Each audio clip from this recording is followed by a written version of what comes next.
First of all, a handy tip before I get into the meat of this discussion. If you've got a single stage snowblower, for example, for those of you who aren't into snowblowers, single stage just means there's one spinning auger and that throws stuff out of the chute. Double stage means there's a spinning auger and then a second one that throws stuff out of the chute.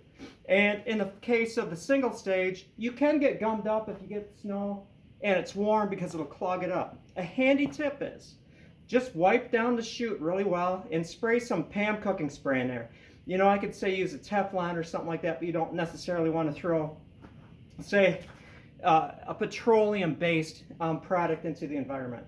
See, I am responsible. So go with Pam, you know, maybe olive oil or something. And you'll have to do it a couple times, but it will greatly reduce the amount of stickage of snow in your chute. You don't want to have snow stuck in your chute. Makes for an uncomfortable situation. Sorry, I'm bordering on non-family friendly there with my little allegory, my metaphor.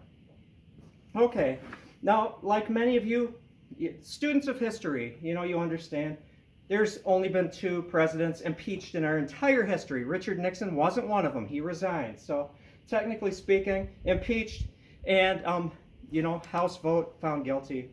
Then it went to the Senate because you don't get kicked out of office if you just were found, you know, charged. That's what the House does. They just charge you and then it goes to trial in the Senate. You don't get kicked out of office. In fact, you can be charged in the House, vote taken, receive enough votes from the party, hopefully it's bipartisan and has support of the populace of this country. Then it goes to the Senate. Well, no president has ever been removed, as I said. But a funny fact is, you can be found guilty in the Senate. You could gavel slams shut or slams down, guilty.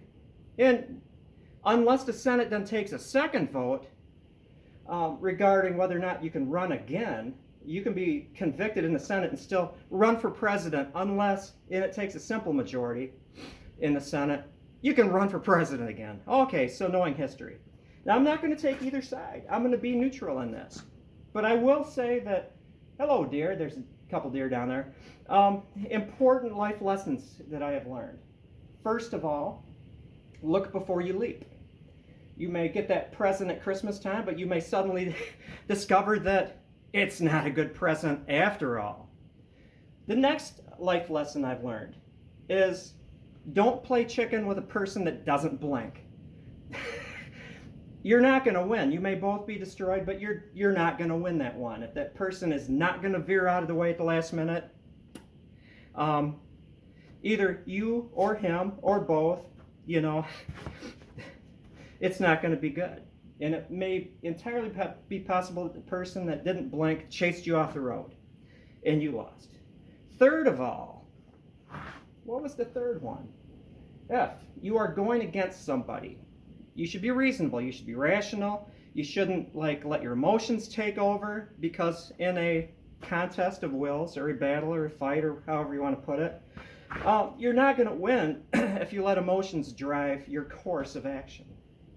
And so, you may find that if you are engaged in a contest of wills or a battle or a fight with somebody, and they're not afraid whatsoever, in fact, they're saying, bring it on, it may actually be the reality of the situation that you're going to walk into a trap.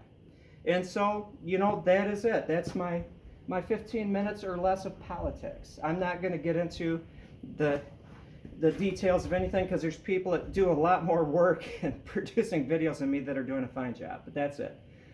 Learn these life lessons, integrate them into your scheme, and definitely if you have a single stage snowblower and it's not cold and the snow is sticky, spray some like cooking oil on there, just rub some, say, olive oil or something into the chute. It helps a lot. Have a good one. It's time to make bowstrings. And Phil, please send me your address because it is time to send your bow out. It is time. And I'm going to make a bunch of bowstrings because I actually have, including Phil's bow, 4 bows that need to be strung up. Have a good one. I keep saying that, but I mean it. Have a good one.